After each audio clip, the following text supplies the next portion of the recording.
I'm Ariana Brocious, And I'm Kusha Navidar. and this is Climate One. Kusha, when you think of greenhouse gases, what comes to mind? You mean before we started working on this episode, I think I would have just said carbon dioxide. Then I guess if you pressed me a little more, I might have come up with methane.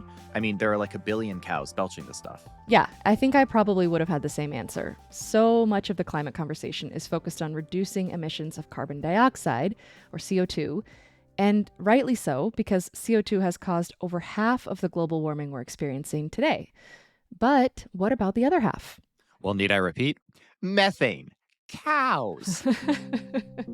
Okay, you get partial credit. Methane from cows and landfills and the fossil fuel industry and a few other sources is the next biggest contributor to climate change after CO2. But methane, while important, is only one of several so-called super pollutants that account for nearly half of global warming. Yeah, so it's wild that they aren't talked about more. And as I've been learning, these super pollutants aren't just bad for our climate systems, they're also harmful for air quality. So reducing them has multiple benefits. And there's more good news. Most of the super pollutants responsible for warming our planet don't stick around in the atmosphere very long. So if we deal with them today, we'll see some reduction in global warming pretty quickly. I got a crash course in these Earth warming agents from Ilissa Ocko, senior climate scientist at Spark Climate Solutions.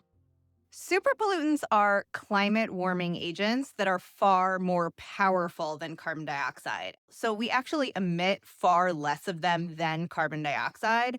But because they're super at trapping heat or warming the climate, they pack a bigger punch. And so they're actually driving half of the warming we're experiencing today. And so I often even refer to super pollutants as the other half of warming that isn't from carbon dioxide. Oh, wow. So it's like less in the atmosphere, but like each molecule packs a bigger punch in terms of climate impact, right? Yeah, there's like 100 times less amount of Whoa. them in the atmosphere, like so much less, which is also why it's so hard to remove them because they're just so dilute in the atmosphere. But yeah, each one is just so much more effective at warming the climate than CO2. So even though there's so much less, they end up accounting for half of today's warming, which is something that most people have no idea about. Yeah. And there's a whole bunch of them, right? It's not just one kind of super pollutant. What do they all have in common? Yeah, so superpollutants are comprised of a mix of different greenhouse gases that trap heat or gases that form greenhouse gases in the atmosphere and particles that absorb sunlight. But something that they pretty much all have in common is that many don't last long in the atmosphere. And they also degrade air quality while they're there. So, reducing their emissions is an opportunity to immediately slow warming and clean our air in ways that CO2 on its own cannot. CO2 is what we call a long lived greenhouse gas. In fact, some CO2 can last in the atmosphere for thousands of years. Right. Yeah. And so this means two things. One, that preventing further emissions is essential for long term climate stability. So we have rightfully focused on carbon dioxide mitigation for decades. But second, that today's warming impact from CO2 is largely from its buildup over time. And what that means is that reducing CO2 emissions won't immediately slow down warming. And so this brings us back to why super pollutant action is such an important complement to CO2 action, because a lot of super pollutants last for days, at most maybe a decade or so. And so that half of warming that they're contributing to today is from recent emissions. So the moment we stop replenishing the atmosphere with those emissions, we can almost immediately eliminate their warming impact on the climate. Yeah, that makes total sense. Let's walk through them a little bit. I'm imagining this like family of gases where like each one kind of has a different character. I want to learn about these super pollutants. Let's start with methane. So the main ingredient in what a lot of people call natural gas. Why is methane concerning? So, methane is the super pollutant with today's biggest impact, which is why, next to CO2, it's what you tend to hear about the most. Methane emissions are responsible for about 30% of today's warming, mostly from livestock, oil and gas operations, and landfills. Methane is found naturally in the atmosphere, but human actions are creating more opportunities for it to form and escape, like you said, from natural gas. And so we've actually seen the amount of methane in the atmosphere increase by but more than double, like 2.5 times more methane in the atmosphere today than we had in pre-industrial times. Oh, wow. But because it only lasts for around a decade and we already have the tools to slash emissions in half, many of which are largely affordable, cutting methane is also considered the fastest single way to slow warming right now. Okay, and you said that it comes from natural places. Can you tell me more, like, where do I see methane? You mentioned, landfills, you mentioned, like, garbage being put on top of each other. Where is Yeah, it? so Yeah. yeah, when you're not familiar with how methane forms, it seems like this really random list of sources. It's like it's coming from cows, but it's coming from oil operations. But really, what they all have in common is that methane is formed from the breakdown of organic matter, which is like plants and animals. So, like a decaying animal, like corpse, or, more likely, an old leaf that fell on the ground in the forest or whatnot and was buried. So basically, when you have bacteria or even like high temperature and pressure underground that are breaking down this organic matter, methane is formed. Mhm. And that's what, creates a lot of our fossil fuels and natural gas.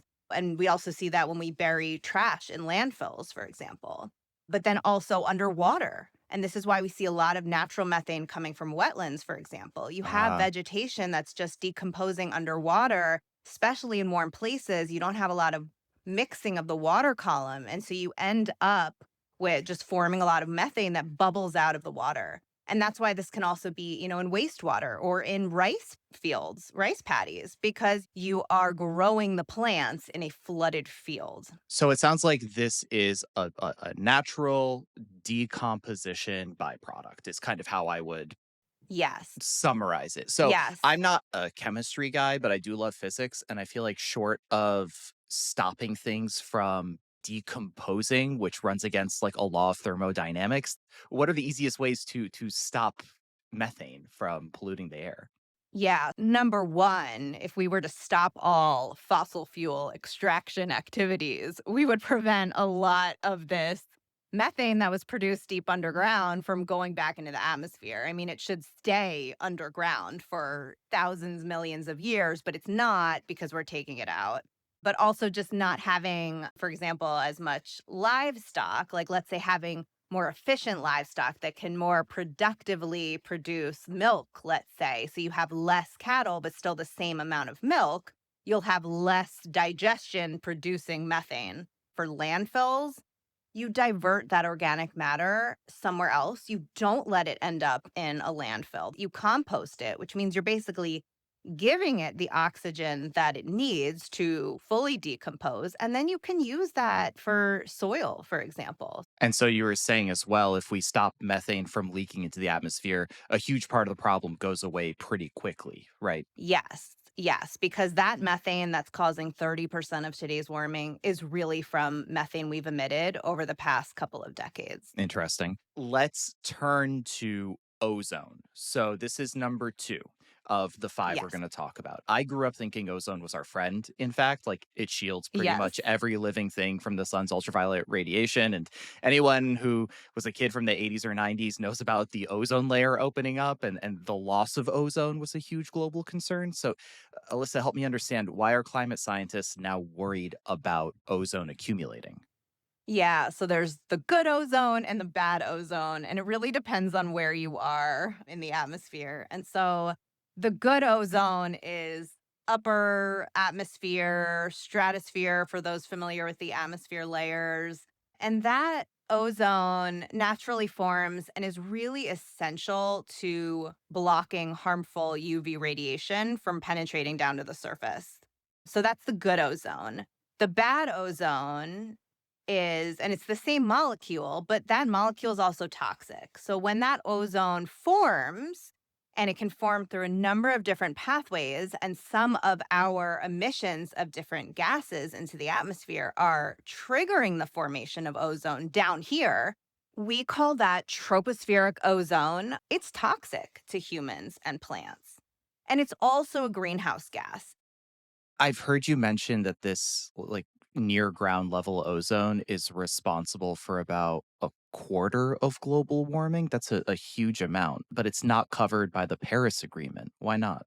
The Paris Agreement and other climate targets are focused on reducing our emissions of climate warmers, Mm, rightfully so, because that's what we directly affect.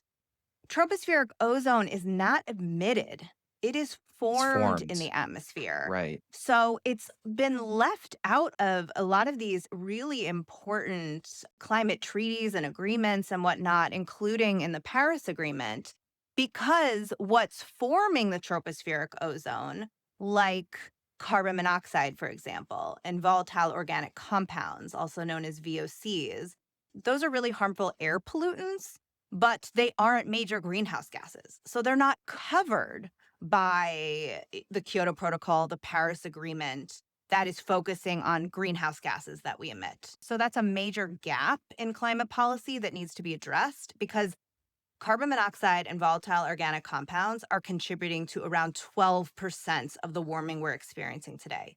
Mm. That's more than nitrous oxide. That's more than fluorinated gases. We'll talk about those next. But, this is a considerable amount of today's warming that we're getting from these pollutants that aren't traditional greenhouse gases, but need to be addressed if we are to curb the entirety of climate change. Yeah. So what do we do about it? I mean, we really need to understand better where they're coming from. We have some data that shows that carbon monoxide and volatile organic compounds mostly come from industry and transportation and buildings. A lot of them are addressed by air quality measures. And because a lot of, let's say, carbon monoxide comes from the same sources as CO2, it's very possible that decarbonization will reduce a lot of carbon monoxide emissions as well. But all of this needs to be assessed in a very holistic way, and it has not yet. Let's go to another one. Black carbon, also called soot, but it sounds like those are separate. Can you quickly tell me about black carbon? Where does it come from? Black carbon is a very interesting super pollutant. If we played a game of like which one does not match the rest, black carbon would be that because it is not a gas. It doesn't form greenhouse gases. It is a solid particle that absorbs sunlight. It's contributing to around 5% of the warming we're experiencing today. Its main sources are traditional cooking stoves, transportation, open fires. You can visibly see it. It's black, which is why a lot of people think of black carbon as soot. And it is the main component of soot. Soot is comprised of more particulates than just black carbon. But when you look at soot and you see that big truck go by and that puff of black smoke comes out, what you're seeing is black carbon. Mm. It can also be deposited on snow and ice in different parts of the world, and it speeds up snow melt. So then it ends up having even more warming from that as well. And so it's also a major health concern. It is a core component of PM 2.5, which is fine particulates. They're very harmful for human health when you breathe them in. So it's a major climate concern and also an air quality concern. And what do we do about this one? So there are certain things that are very impactful, and we've already started doing, like diesel engines, for example. There are particulate filters. We can transition to cleaner fuels. That's sort of a low hanging fruit for black carbon action. Got it. And another one is these traditional cooking stoves that are just really bad for human health. They're responsible for millions of deaths globally every year. And so it's a major health issue. And a lot of different organizations are trying to get the 2 billion people worldwide who rely on primitive forms of cooking and heating to switch to cleaner cook stoves. And that also will drive down black carbon emissions, which would be really helpful. So we got two more. Let's go through them quickly. Nitrous oxide. Tell me about that one. So, nitrous oxide or N2O also contributes around 5% of today's warming. And this time it's a long lived greenhouse gas. So, it's similar to carbon dioxide in that it can last in the climate system for a while. The main source of N2O from human actions is nitrogen fertilizers that are used in agriculture. But there also is a good amount of N2O that's coming from industrial processes, like when we make different kinds of fabrics for cars or for clothing, we emit N2O into the atmosphere. And there's some really good, cost effective options to just reduce those emissions entirely, like by 95%. So that's a really exciting opportunity that people are working on. Later in this episode, we'll talk to an expert about the challenges of reducing nitrous oxide from fertilizers while still meeting the global demand for food. Yeah. And so let's go on to the last one, the fifth and final group in the super pollutants club. They are called F gases. Why the F? What is it? Yeah, so F stands for fluorinated.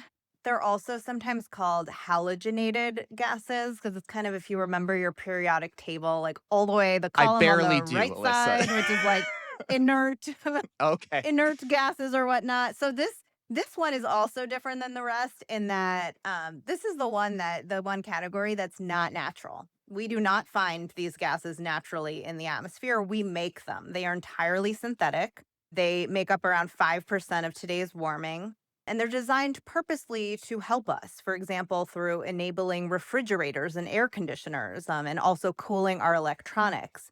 And so fluorinated gases include, you may be familiar with CFCs, Yes. chlorofluorocarbons from refrigerators in the 50s. Yes. Yes. And so they're not just powerful and long lived greenhouse gases, but they also were major destroyers of the good ozone, the ozone layer Right. in the upper atmosphere that protects us. And so we've been phasing out these older types of F gases, mostly through an international agreement called the Montreal Protocol.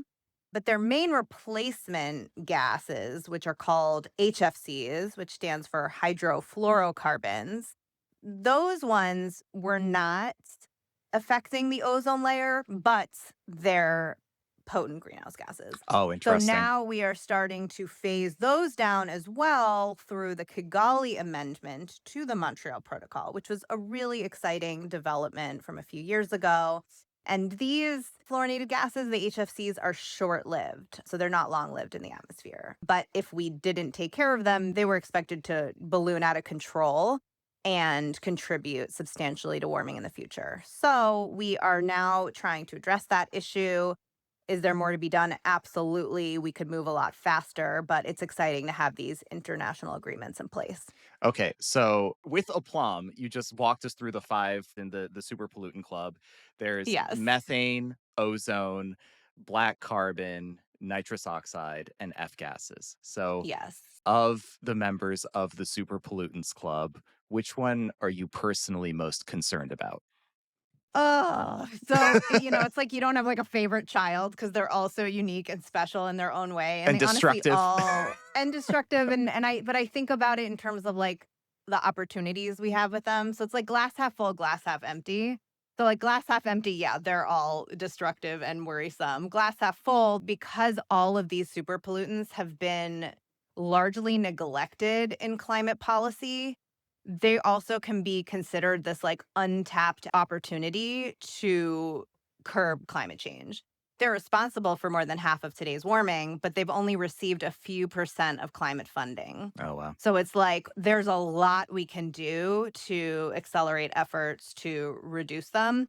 I think one that is a really intriguing opportunity, but also very worrying to me, is tropospheric ozone because it's not emitted. So it's just, it's very complicated. There's all sorts of different pathways for it to be formed.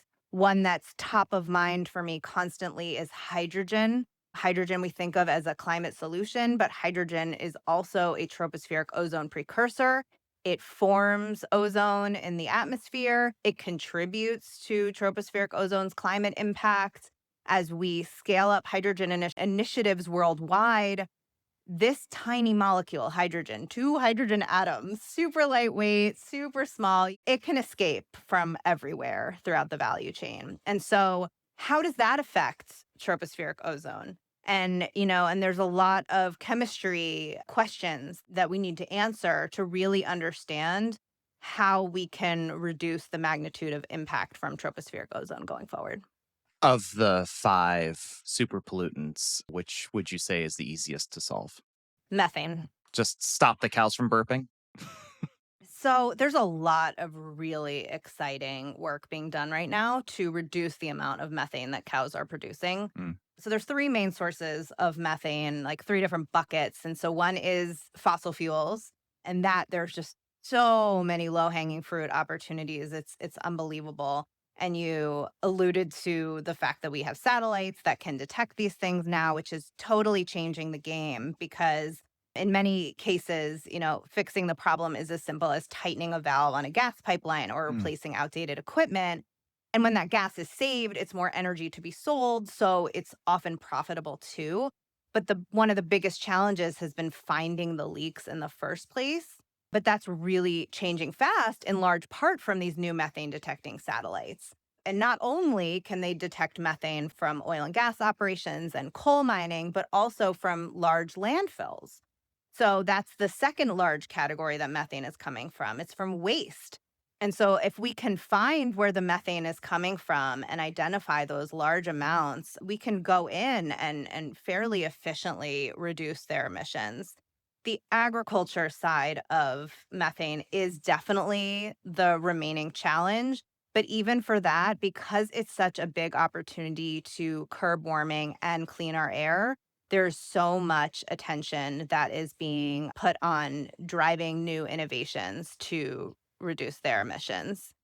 And I feel like this is an area where individuals can also feel some kind of ownership. I mean, you can swap out your gas stove for induction, probably, right? Replace gas heaters with heat pumps. Would that be along the same lines? Absolutely. Methane is definitely an area where we do have some control and not just in, where we're getting our energy from. And I know a number of colleagues of mine that have recently fully electrified their homes. Also, dietary choices. It's something that someone can definitely control what they want to eat. But at the end of the day, the cows aren't going away. Right. There are 1.5 billion of them. They are a really important part of a lot of people's protein consumption in certain parts of the world, people's jobs in terms of, their livelihoods and in terms of raising livestock. And so there's a lot of room for new innovations. And personally, I am really excited by the idea of methane reducing vaccines. I think they hold huge promise, especially for long-term solutions. We could come up with a single dose of a vaccine that could potentially slash emissions from each animal. And Wow. so right now there are several companies that are developing these, which is so exciting. We just need more investment to accelerate the If research. you had to describe to somebody super pollutants, why they matter, maybe offer some way that we could think about it in a simplified version, what would you say? I think the best analogy I can come up with is thinking of super pollutants as kind of the hidden dietary culprits in our climate system. And so, in this analogy, carbon dioxide is carbohydrates. They're essential to the system, but in excess, they stick around, weigh us down. For decades, we've focused on cutting CO2 the way we've obsessed over low carb diets. And it's really important, but it's not the whole story. So we now know that half of today's warming or a bulk of today's dietary health challenges comes from other culprits, many of which can wreak havoc fast. So methane is like fat, especially the kind in dairy. It's calorie dense, it's potent, too much is dangerous. The good news, cut methane, you see quick results. Nitrous oxide is like protein. It's also essential, but in excess, especially from processed sources, it causes long term harm. Fluorinated gases are like artificial preservatives. They're synthetic, they're designed to help, but they've brought unintended side effects. Tropospheric ozone, my favorite, is like a junk food combo. And I don't know about you, but like soda and chips are not good for you on their own, but combined together, could be even worse. I have And no so idea what you're tropospheric talking about. ozone is like this toxic effect that we don't directly emit or ingest, but we create it. And then finally, black carbon is like fried food. So it's a byproduct of burning. It gives you a quick hit, but it can harm you fast. And so the bottom line here is that we need to address the whole system. We need to act on all the harmful pollutants. And I'll leave you with saying that just like nutrition science had to evolve beyond blaming carbs for everything, climate science is really evolving too. So CO2 is still the foundation of long-term climate health, But reducing super pollutants brings faster results. It slows warming within years, not decades, while also improving air quality and while also setting us on a better course in the long term. Ilissa Ocko is senior climate scientist at Spark Climate Solutions. Ilissa, this was so educational. As a non-chemistry guy, I feel like I actually understand this. So thank you so much. I appreciate it. I am so happy to hear that, and it was a pleasure. Thanks so much for having me.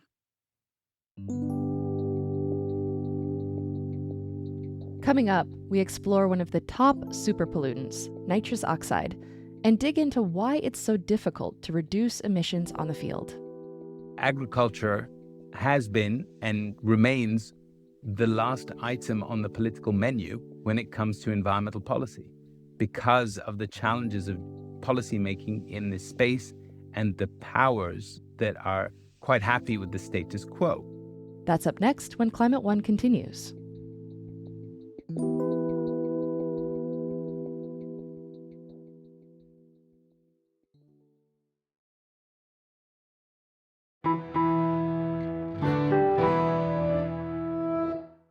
Now we'll explore the complexities of one major super pollutant, nitrous oxide. It mostly comes from synthetic fertilizers, which help grow about half the world's food. So cutting emissions without cutting the global food supply is a huge and complex challenge.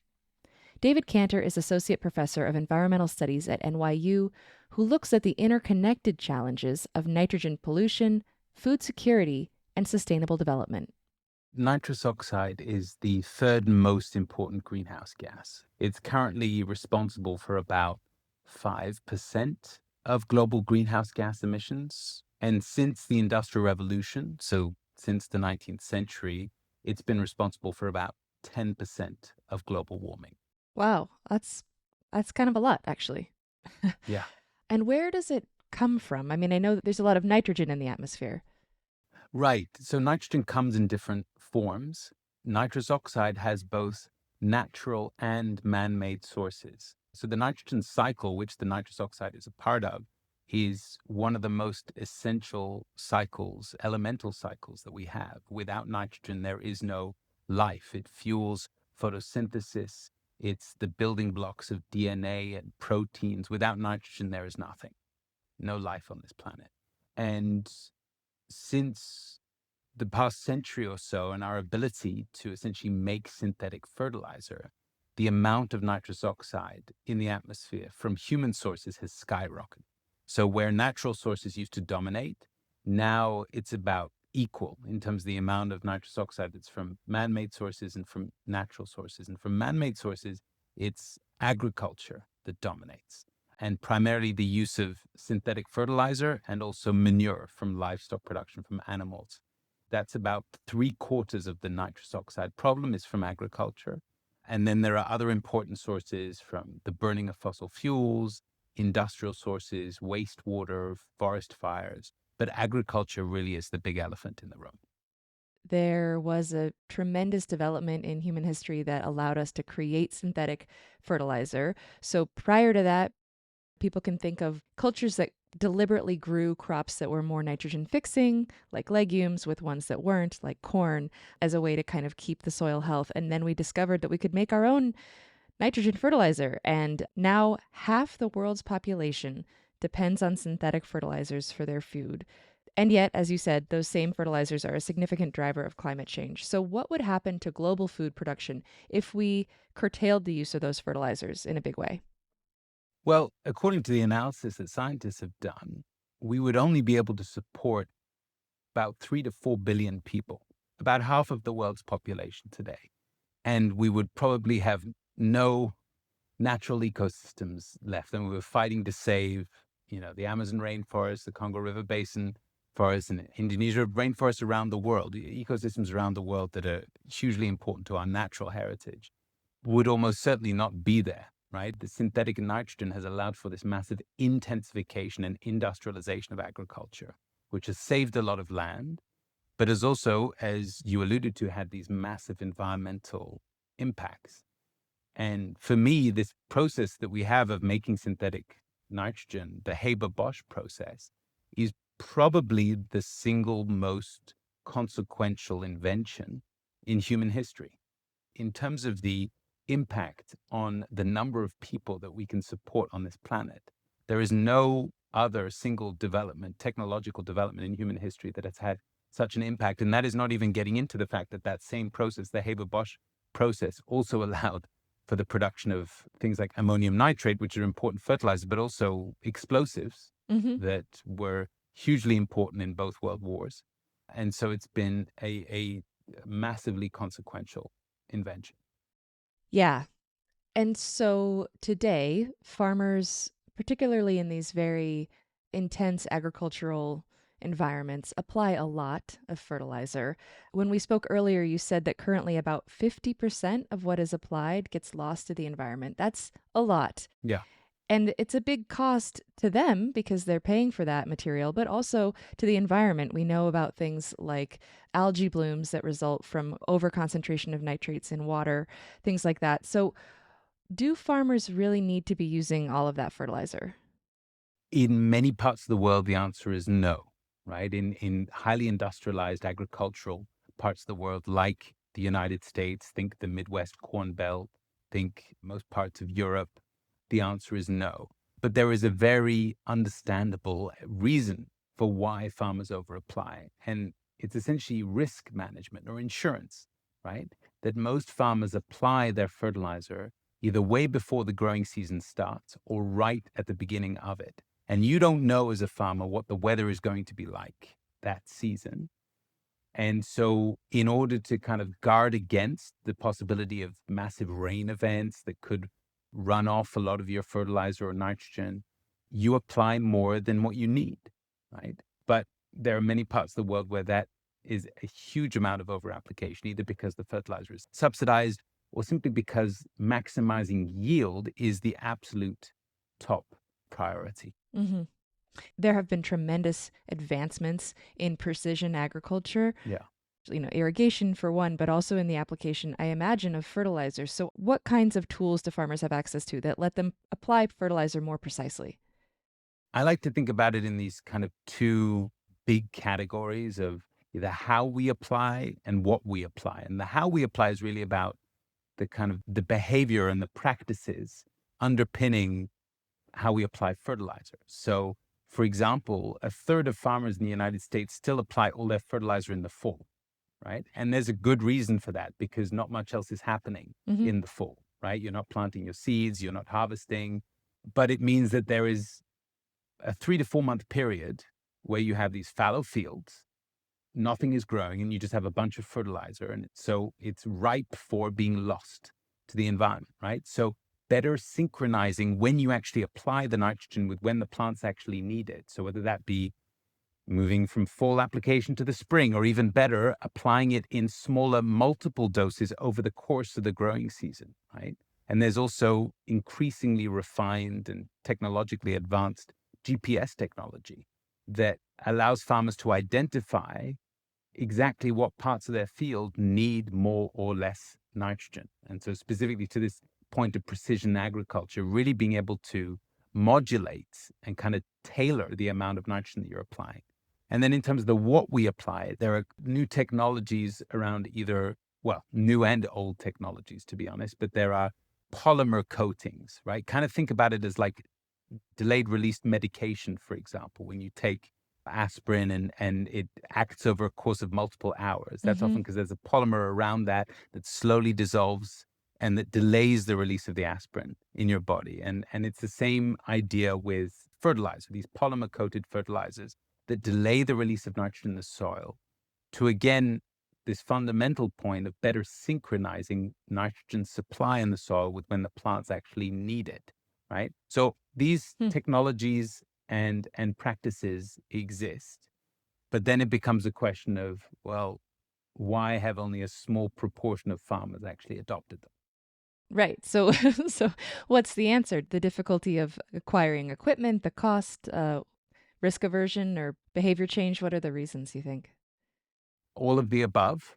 First, farmers are really squeezed on all ends, right? They're really working with fine margins, and there are often huge fluctuations year on year, whether it be weather events, whether it be Russia invading Ukraine. All of these things have massive effects on a farmer budget, right? And so kind of big long-term investments, when it's not necessarily directly related to increasing yield by a significant amount, are not particularly attractive, right? There's also, as you say, risk aversion. And then fundamentally, it's also a demographic problem. Hmm. I mean, the average age of farmers in the United States is close to 60 years old, right? And generally, and I say this with love and respect, 60-year-old, mostly white, mostly men, are not going to be your target demographic for kind of first adopters of new technologies, Hmm. right? And so that is a deeper demographic problem in not just American agriculture, but world agriculture, right? Is that farming is typically not an attractive profession, Yeah. right? And an expensive one to get into, And hard. and hard, and not usually profitable. So it's not very attractive to a lot of young people that are starting their careers. And, and then there are these broader forces at play of rural exodus, and now more than half the world's population living in cities. So none of that lends itself, right, to a sector that is forward-thinking and particularly innovative. So as we've said, some plants like legumes, peas and beans can fix nitrogen. They can take it from the air and add it to the soil. And there are companies right now using gene-edited microbes to apply that trait to other crops. What do you think of that kind of a biotech fix?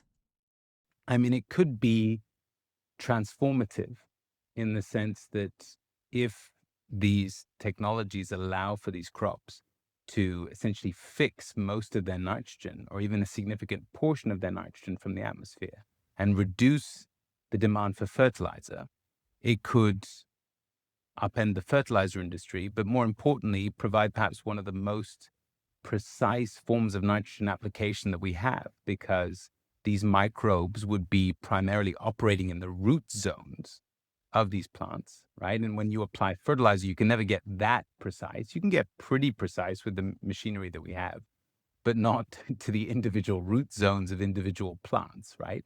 And so if they're shown to be effective in boosting yields across different agricultural systems and different climates and different soils, then it could be one of the more disruptive innovations that we've seen in agricultural nitrogen for many decades. I have to say, as exciting as it sounds, when we spoke before, you mentioned the inevitability that almost any time we come up with a new solution, we create a new problem. And so Yeah, there would perhaps be downsides to a technology like that too, right? there could be. And I think we need to do our best to learn from the mistakes that we've made in the past in when we've developed quote unquote solutions to past environmental problems that have ultimately exacerbated others. And I think just being aware of that, and being also aware of the unique nature of the nitrogen cycle, that it can impact, it essentially makes every environmental problem worse. So being aware that perhaps reducing or making nitrogen available in one form, as long as it doesn't swap for another form of pollution or lead to kind of a whack-a-mole situation where you've dealt with one problem, but it springs up somewhere else. If that's front of mind in the folks that are really driving this technology forward, then I think that's kind of the best we can do right now. So it sounds like attacking this problem at the farm level is complex, has some big Mm. challenges. What about at a policy level? So we haven't been hugely successful at a policy level. I mean, ultimately, what we care about when we talk about policy is the outcomes of that policy, right? And for nitrogen, it would mean how have nitrogen pollution levels changed over the past few decades that we've had policy in this area. Now, when you look at non-agricultural sectors, so nitrogen emissions from cars or from industrial applications, in many cases, it has been a success story, right? That we have been able to reduce emissions, especially of nitrogen compounds like ammonia and NOx, nitrogen oxides, which are really important air pollutants. And we've primarily been able to do that because they come from point sources, so very concentrated sources of pollution, a tailpipe of a car or Hmm. the smokestack of a factory. And so you don't have to kind of change any of the underlying technology. You just stick either a catalyst or a scrubber on the end of a tailpipe or a smokestack, and you can get that reduction in emissions. But it's always difficult from an environmental perspective to do policy in the agricultural sector because pollution there is much more diffuse. It's spread out across hundreds of millions of acres, and you're dealing with this very powerful political force that are farmers and the farm lobby. Right. And because farmers are the ultimate decision makers when it comes to how much nitrogen they apply and where they apply it, most policy in this area has focused on, well, how can we get farmers to change their behavior, right? And either by incentivizing them to do the right thing or punishing them for doing the wrong thing. And that approach to policy assumes that farmers actually have a lot more autonomy than they actually do. They're actually very constrained in the choices they can make. So what do we do? Well, a lot of my work, a lot of my research is jumping off from that premise that actually farmers are much more constrained than they actually are. Then the next question is, well, what are those constraints? Where do those constraints come from? And more often than not, those constraints come from actors and forces and institutions far beyond the farm. So we're talking about everyone from fertilizer companies to insurance agencies to farm advisors to multinational food corporations, right? All of those actors has a huge amount of influence over why farmers apply what they apply. And so to me, if you're going to have effective governance and effective policy in this area, you need to target those non-farmer actors beyond the farm that have a huge amount of influence over what happens on the farm. Yeah, I can see that. Nitrous oxide is often called the forgotten greenhouse gas, despite its potency. Why do you think it's not talked about more? I've been talking about it, it's just no one's been listening. No. Maybe it's something that I need to reflect on. I think there are several reasons for it, right? Carbon dioxide sucks all the oxygen out of the room, literally and figuratively. You know, it is the dominant greenhouse gas. And so it's only been in the last couple of decades that climate change has finally become, and it's not really even now the top political priority it should be. And then it's really only in the past 10 years, I would say, that methane, the second most important greenhouse gas, has had somewhat of a moment, both politically and from a funding perspective, right? And so this concept of other greenhouse gases that aren't carbon dioxide for the general public and for policymakers is a pretty recent one. Mm-hmm. And then you add to that the dominant source of nitrous oxide is agriculture. And agriculture has been and remains the last item on the political menu when it comes to environmental policy because of the challenges of policymaking in this space and the powers that are quite happy with the status quo. But what's been really heartening, even just over the past 5 years, is the rapid rise in political visibility of nitrogen and nitrous oxide. And also that agriculture is both a major source of climate change, but also on the front lines of climate change, right? And that there are potential solutions here that are win-wins, right? Where agriculture can be a source of many of our climate solutions. Farmers can be the guardians, custodians of those solutions and kind of, you know, can evolve in their role of not just being food providers, but also carbon storers and climate resilience providers, right? Mm-hmm. And so there is a growing realization that agriculture needs to be on the table and could even be politically beneficial. So if we're able to reduce the amount of nitrogen fertilizers used without reducing food production, what other benefits might we see beyond climate change, beyond slowing the emissions into the atmosphere? So, I mean, nitrous oxide in and of itself, it's not just this important greenhouse gas. It's also the largest remaining threat to the ozone layer. We haven't really talked about the ozone layer much recently because it's one of the only global environmental success stories we've ever had, right? We've completely banned the production and use of CFCs, chlorofluorocarbons that were in spray cans and refrigerators and air conditioners.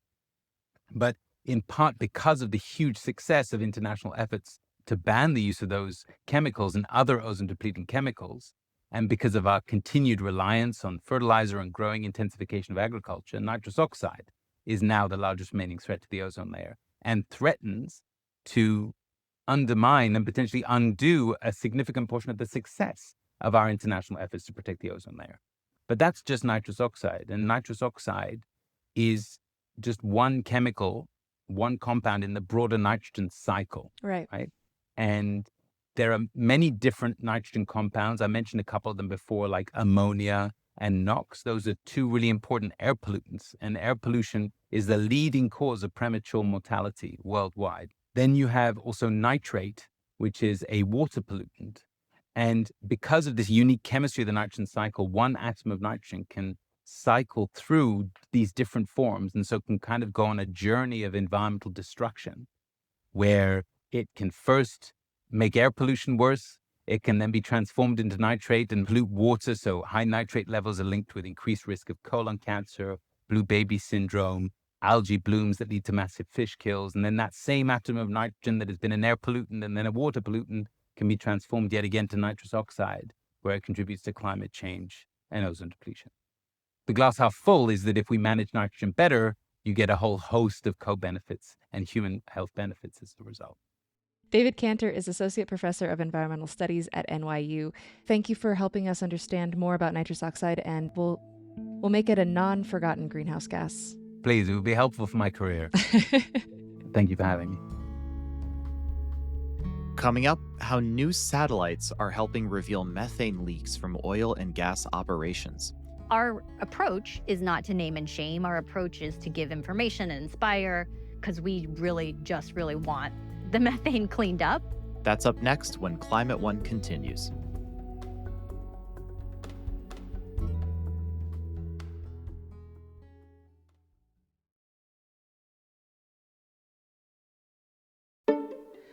Of the 5 major superpollutants, the biggest supervillain is methane. Because of its potency, it contributes dramatically to global warming, even though it only lasts in the atmosphere for roughly 10 years.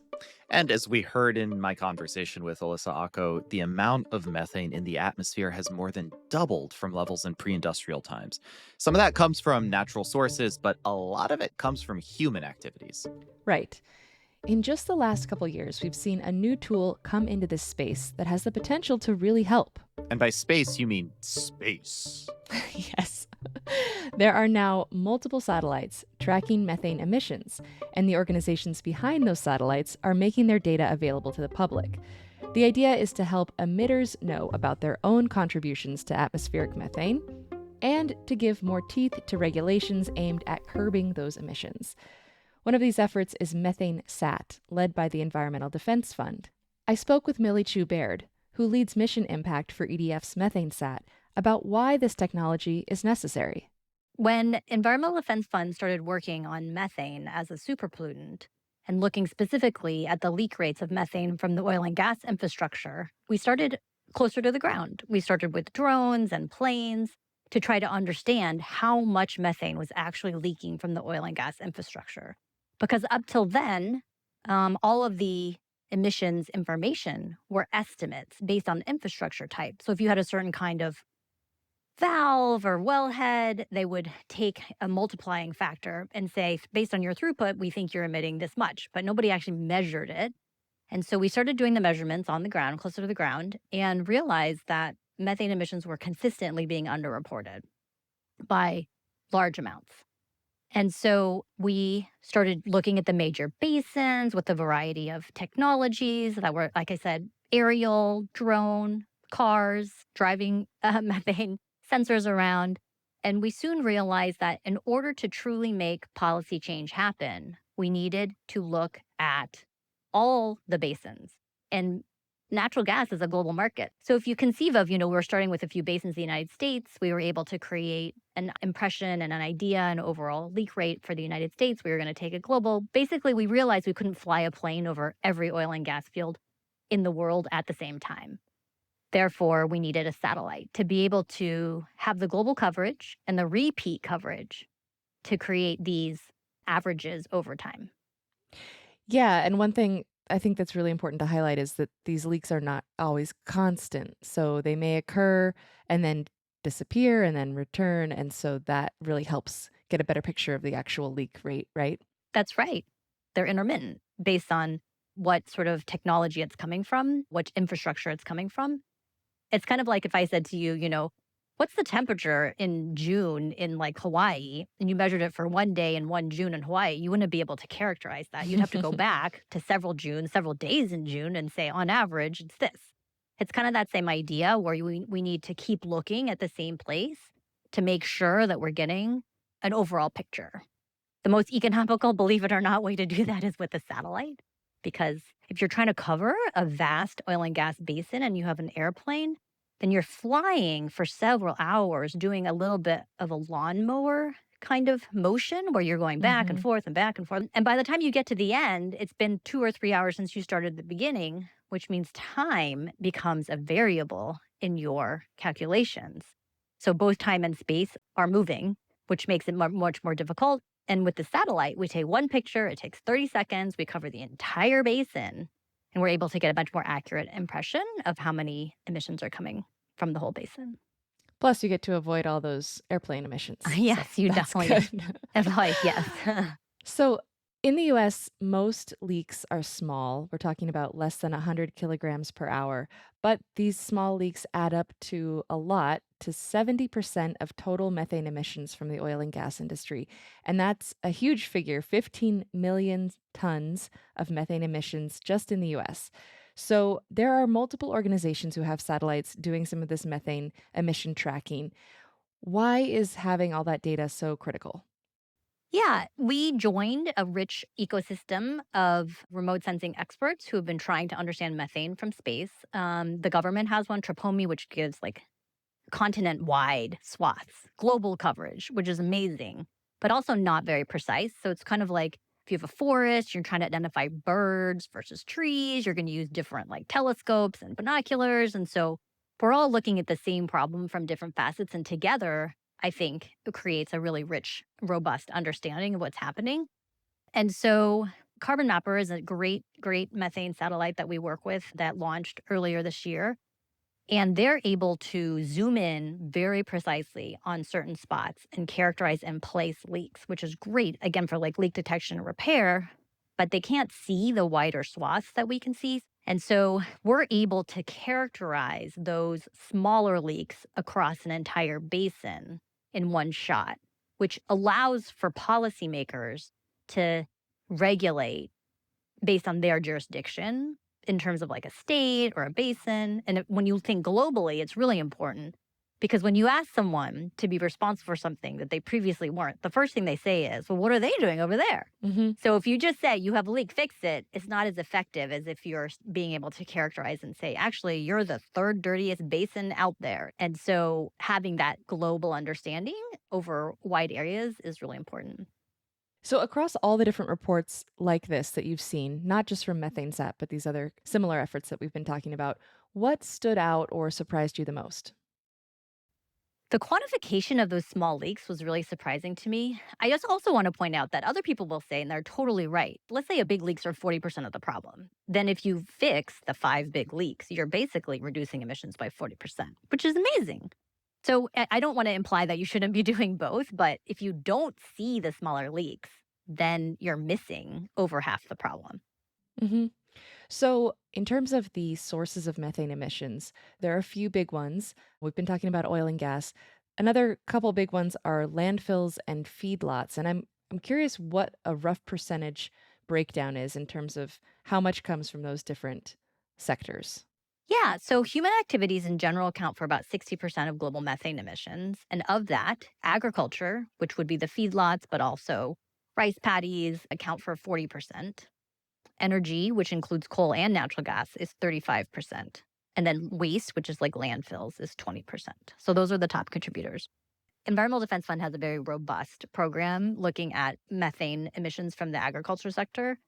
From an advocacy perspective, the relationship that we have with dairies and farmers is actually very different than with oil and gas companies. So the methane conversation with oil and gas companies is like, this is a waste product. It's commonly understood that with available technology, you can reduce your emissions by 75%. 60% is at no net cost because if you reduce the leaks, you can sell the product. Mm-hmm. So that path towards mitigation was quite straightforward. Whereas in the agricultural world, they're not selling the product. Mm-hmm. And so working cooperatively with farmers and the ag industry, it's a different kind of relationship and the regulatory landscape is really different. And so I think it's quite complicated, even if the technology is straightforward and we can identify where the methane is coming from the cows. So let's get back to the oil and gas conversation. In recent observations, MethaneSat measured about 1,300 tons of methane being emitted from oil and gas operations per hour. That's equivalent to roughly $200,000 per hour worth of natural gas. So, yes, there's a clear profit incentive to reduce that loss. So, what's been the response that you've gotten from the industry when you share your findings? So it's mixed, as you may imagine. It also depends on who you talk to in the companies, because there are some people whose job it is to do leak detection and repair. So they're very excited to get more information. As you go up the chain, the sort of attitude towards this kind of information is changing and shifting, where CEOs want to have pride in how tight their operations are. And so they don't want there to be a lot of leaks. There is naturally some dispute about the accuracy of information because they know where their operations are. And here we are saying, here are these leaks. And so we're in cooperative conversation with a couple oil and gas companies to help refine our algorithms to make sure our data is more accurate.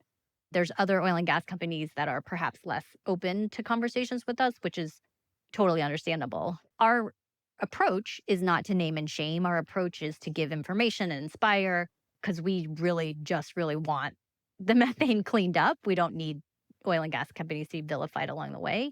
So we're trying to inspire them with information and understanding to get the cooperation. 152 companies across the globe have signed up to be better at publicly reporting their methane emissions. And the only way to achieve the highest level of reporting is through data from MethaneSat because there's just no other current technology that shows you your total emissions like that. There's also been over 50 companies across the globe representing 45% of global production have pledged to cut their methane emissions by about 90% by 2030, which is huge. So they're eager to get this information in order to meet those commitments. And the only way to measure whether they have achieved those commitments is through MethaneSat type data. And so they're excited to get the data from MethaneSat. Well, I was going to say, do you view that as a result of MethaneSat's data and making this information just more publicly available? I don't have specific data to back up that claim. However, in private conversations and anecdotes, we have heard several times that even the idea that MethaneSat would be publicly available data to reveal to the world, to literally anybody with an internet connection, how many emissions are coming from where and how it changes over time has shifted the conversation because there's no more ability to just hide, deny, and keep reporting at this, low level of estimates. It's like literally we will be able to track how you're doing against these public commitments. And so it has changed the tenor of the conversation and opened up opportunities to see what's possible. Because before people would just say, yeah, I'll reduce my emissions. But if there's no tracking, there's less teeth to that. And so it's really exciting to be able to be a part of something that I think has changed the conversation in an entire industry. Yeah, certainly. So if the global oil and gas industry could somehow stop all their methane leaks tomorrow, how much of an impact would that have on global warming? 30% of the warming that we're experiencing now is from man-made methane. And so as we discussed the, proportional contribution of oil and gas methane, it would make a significant difference on global warming. In fact, because methane is a super pollutant and it acts so much in the short term, it is the best bet we have for impacting global warming in our lifetime. Millie Baird is vice president in EDF's Office of the Chief Scientist and is deputy project leader for EDF's MethaneSat. Thanks so much for joining us on Climate One. Of course. Thank you so much.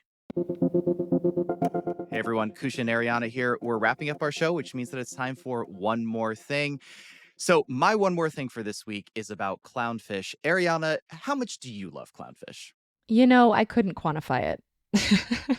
It's immeasurable. Hey, we got something in common. Clownfish are pretty cool. There's this new study I read about in National Geographic that it comes out of Newcastle University. Melissa Versteeg, a PhD student there, just released a new report. Basically, clownfish are responding to warming waters by shrinking themselves so that they have a higher chance of surviving, needing less energy resources to survive. They were measuring all of these clownfish and they found that, clownfish are only about like 3 inches long on average, but they would shrink millimeters when put in water that's temperature was increasing, and that increased their chances of survival by about 78%. And then the wild part of that is that you put them back in colder water and they expanded back. So it's like in real time responses to man-made activity by these fish. I found it very interesting. It is really interesting. It's disheartening that we're warming the oceans, but it's good that these fish are finding a way to adapt. Yeah. And also one more interesting part about it, researchers noticed clownfish in breeding pairs shrank together. Oh. Yeah. How nice. Going out together. Yeah. Okay, so what did you bring? So, a lot of people in the climate space try to limit their intake of meat. This is valuable in a meta sense because the less of us that demand meat in the market, then maybe the less of it will be produced. And as we talked about at the top of the show, those belching cows release a lot of methane. So, I was reading a story about the incorporation of more vegetables into meat products, processed meat products, like maybe pre-made patties or something, and that there's a growing market for this, and actually people like it. They like the taste of it. So it's definitely not a panacea, but it's an interesting evolution, let's say, in the kind of processed meat-free world. So even if you are still eating meat, if you're eating less of it over time, that's probably good from a climate perspective. Yeah, it's not a panacea, but it's something you might see in your pan. Haha, and it's good for your health, probably, too. So that's our show. Thanks for listening. You can see what our team is reading by subscribing to our newsletter. Sign up at climateone.org. Climate One is a production of the Commonwealth Club. Our team includes Greg Dalton, Brad Marshland, Jenny Park, Ariana Brocious, Austin Colon, Megan Basilia, and Ben Testani. Our theme music is by George Young. I'm Kusha Nevedar.